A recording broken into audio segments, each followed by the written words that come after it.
Hello, welcome back to this week's market update. Today is Monday, July 27th, 2026, and we'll jump right in. Looking at last week's market performance, stocks moved lower as escalating tensions with Iran and renewed concerns over the future return on investment from AI capex pressured technology stocks. The Nasdaq Composite led the decline, down a little more than 2.1% last week, followed by the S&P 500 and Dow, which held up better. The S&P 500 down 0.6% and the Dow down 0.38% last week. Moving into our economic news from the week, more than a quarter of the S&P 500 has reported second quarter earnings, with 88% of companies beating, and of those who have reported, we're seeing more than 70% year-over-year earnings growth. The remaining 75% of the index is expected to post more than 20% earnings growth, leading to a blended expected growth rate of 37.9%. Really strong corporate earnings there. Financials, one of the first sectors to report, have delivered particularly strong results, and as of Friday, about half of the sector had reported, generating more than 30% annual earnings growth.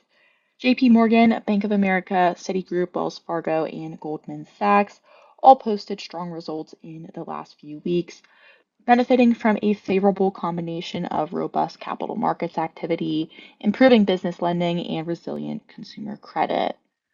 Accordingly, four of the five major banks have also outperformed the S&P 500 on a month-to-date basis. You can see everyone but Citigroup down here that has been lagging has far outpaced the S&P 500 in July. Citigroup, as I mentioned, was the exception to this. While recent cost-cutting initiatives have improved profitability, investors remain cautious over the company's expense outlook, including restructuring costs, severance, and continued investments in technology. On the whole, though, earnings season has begun on a really positive note, led by exceptionally strong results from the financial sector. Last week, we also had the leading economic index come out from the Conference Board for the month of June. It fell 0.2% in the month, following a 0.1% increase in May. However, despite the monthly decline, the LEI has fallen just 0.3% during the first half of 2026, an improvement from its 1.1% decline during the second half of 2025, suggesting that leading indicators have stabilized quite considerably over the past year. Weakness during the month was driven primarily by softer consumer expectations for business conditions, softer building permits, as well as average weekly initial claims ticking up in the last few weeks. These declines were partially offset by a more positively sloped yield curve as yields on the long end of the curve rose. The leading credit index, stock prices, and the new orders index also contributed positively during the month. Although the LEI remains slightly negative on both a 6 and 12-month basis, the trend has become considerably more stable as the pace of deterioration has slowed. Consumer spending has softened, but continued business investment related to AI is expected to support economic activity meaningfully in the coming quarters, and we definitely saw that in Q1 GDP, with the largest contributor to growth being business fixed investment. Reflecting this backdrop, the Conference Board recently raised its 2026 GDP growth forecast from 1.8% to 1.9%, suggesting that while the LEI remains slightly negative, its components are consistent with continued economic expansion.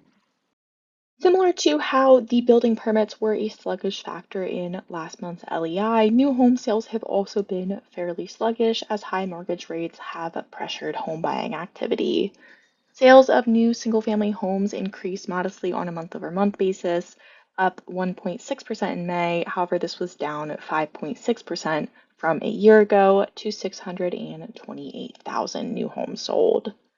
Inventory of new homes available for sale totaled 485,000, down 3.2% from a year ago and representing 9.3 months of supply at the current sales pace.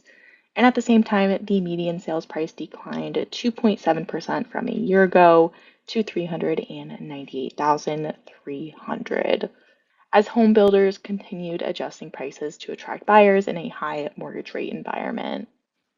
Last but not least, in market news, the Federal Reserve will hold its first meeting of the second half of the year this week, marking Kevin Warsh's second meeting as chair.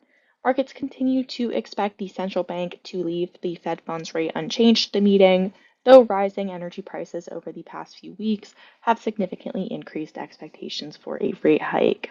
According to Fed funds rate futures, the probability of a July rate hike has risen sharply from just 12.8% a week ago to now above 35%, highlighting how quickly markets have adjusted to changing inflation and geopolitical conditions. While a rate hike would still come as a surprise during this week's meeting, investors will be watching closely for any shift in the central bank's tone. So that concludes this week's market update. We really appreciate you tuning in, and we look forward to seeing you again very soon. The information you have heard is the view of Synergy Asset Management as of the date of publication. These views and opinions are subject to change without notice. Investors should not act on any recommendation, express or implied, or information in this material without obtaining specific advice from their financial advisors and should not rely on information herein as the primary basis for their investment decisions. Information contained herein is based on data obtained from publicly recognized sources and is believed to be reliable and is not expected to be updated after initial publication. This information has not been independently verified, and Synergy makes no representations or warranties as to its accuracy. The material has been prepared solely for informational, educational, and market commentary purposes and is not a solicitation of advisory services or an offer to buy or sell any security or to participate in any trading strategy.